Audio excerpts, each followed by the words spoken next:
The most painful words I've ever heard from my daughter came just 3 days before her wedding. "Mom, you don't need to come." At first I laughed. I honestly thought she was joking. "What do you mean?" I asked, smiling. She hesitated. Then she whispered the sentence that shattered my heart. "Ryan thinks it would be better if you stayed home." Everything inside me froze. I gripped the phone so tightly my fingers turned white. "Stayed home?" I repeated. "It's just," she said quietly. "His family is very wealthy. They're expecting a certain kind of wedding." I didn't understand. "I've spent a year helping you plan this wedding. I paid for your dress. I helped choose the venue. I even baked your favorite lemon cake because you said no bakery could make it like mine." Silence. Then she finally admitted the truth. "Ryan thinks you'll embarrass us." My heart broke. Embarrass them? I had raised my daughter alone after my husband passed away when she was only 6 years old. I worked double shifts as a nurse. I skipped vacations. I wore the same winter coat for 8 years so she could attend a better school. Every sacrifice I made for her. And now, the little girl who once cried whenever I left for work was asking me not to come to her wedding. "I'm sorry, Mom," she whispered through tears. "I don't want to hurt you." "You already have," I replied softly. The call ended.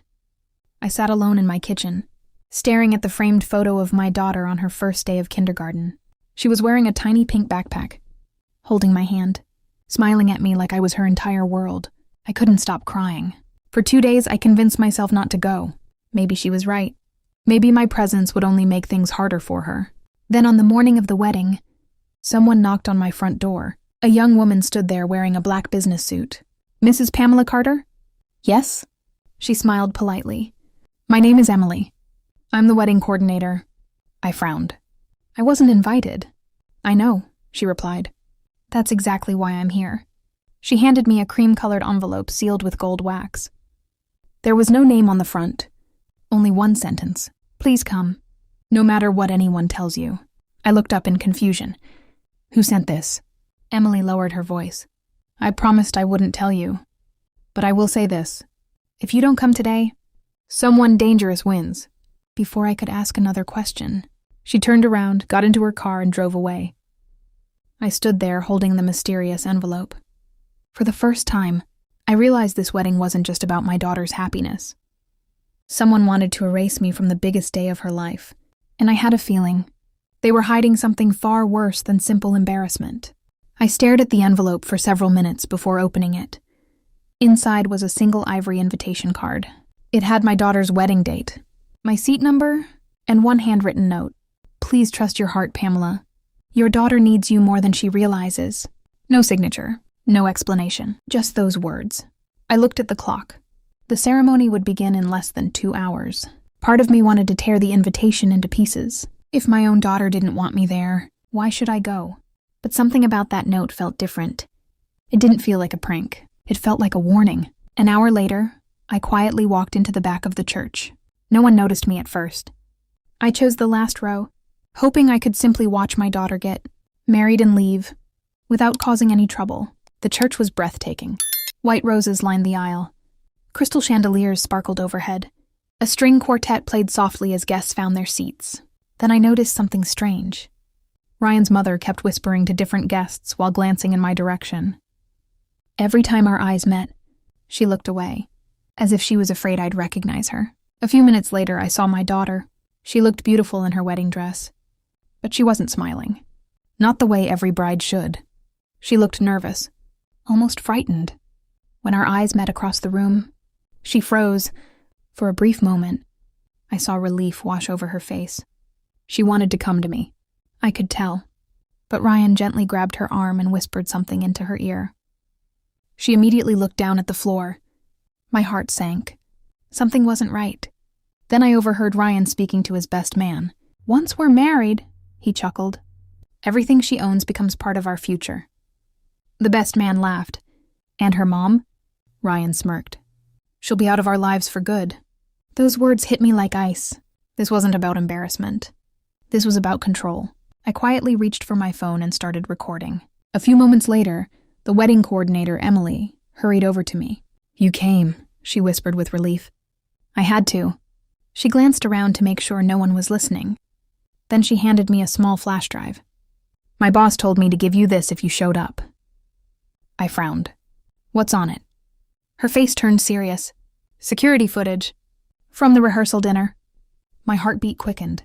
What happened? Emily swallowed hard. I think Ryan's family has been lying to your daughter. For months, before I could ask another question, the church doors opened. The music began.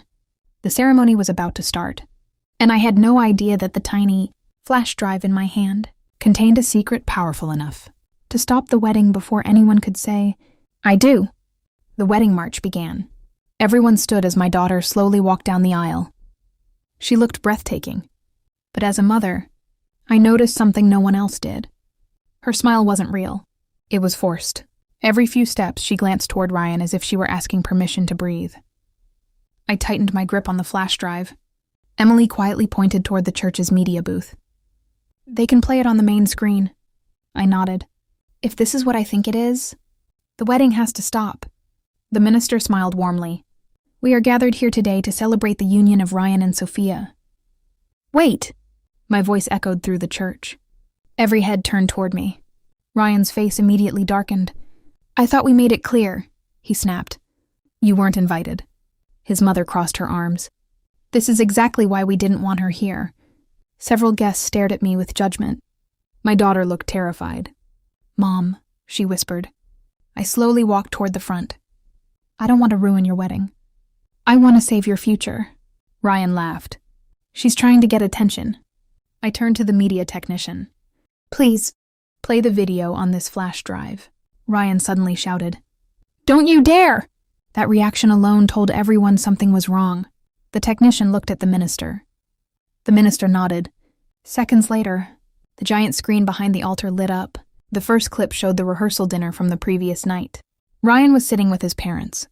They didn't know the security camera was recording audio. Ryan's father raised a glass. Tomorrow everything changes. Ryan smiled. It'll be the easiest money we've ever made. The room fell silent.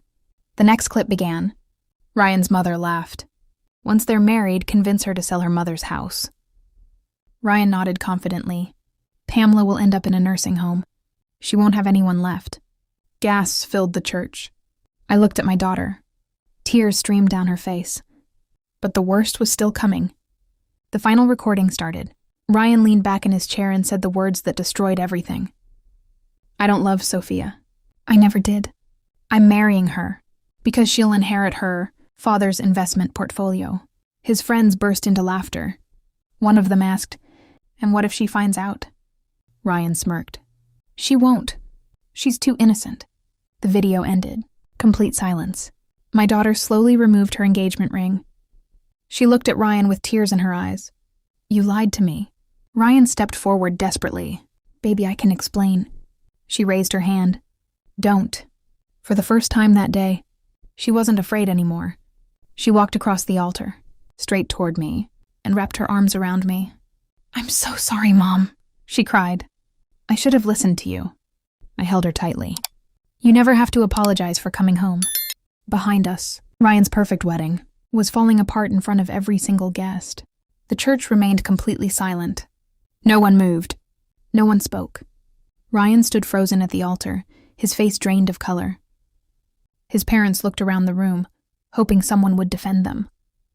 No one did. Every guest had heard the truth with their own ears. My daughter slowly stepped away from Ryan. She looked at the engagement ring in her hand for a long moment. Then she placed it gently on the altar. I believed every promise you made, she said, her voice trembling. I defended you when people questioned your intentions. I even pushed away the one person who loved me unconditionally. She turned toward me.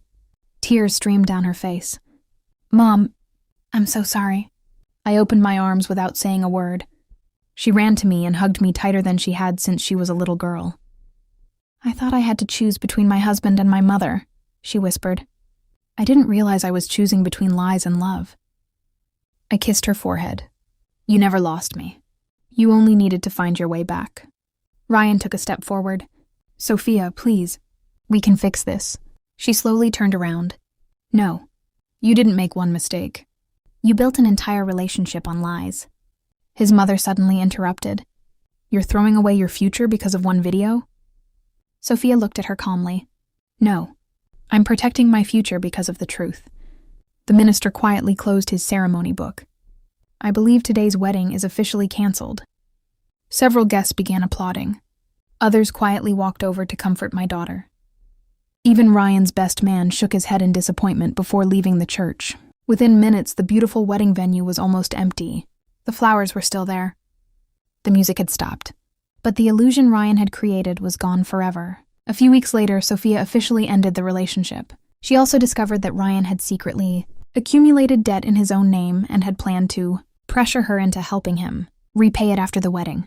Walking away saved her from years of financial and emotional hardship. As for me, my daughter came home that evening, carrying nothing but 2 suitcases. She looked exhausted. But for the first time in months, she looked free. A year later, we celebrated a very different day. Not a wedding. A new beginning. Sophia had started her own business, rebuilt her confidence, and surrounded herself with people who truly cared about her. One evening, she handed me a small gift box. Inside was a silver bracelet engraved with 6 simple words. My first home was you. I couldn't hold back my tears. Because after everything we'd been through, I realized something. A mother's love doesn't disappear when she's pushed away. It waits, patiently, quietly, ready to welcome her child home. And the day my daughter told me, Mom, you don't need to come, she thought she was protecting someone else's happiness. Instead, she discovered that the only person who had never stopped fighting for hers was her mother.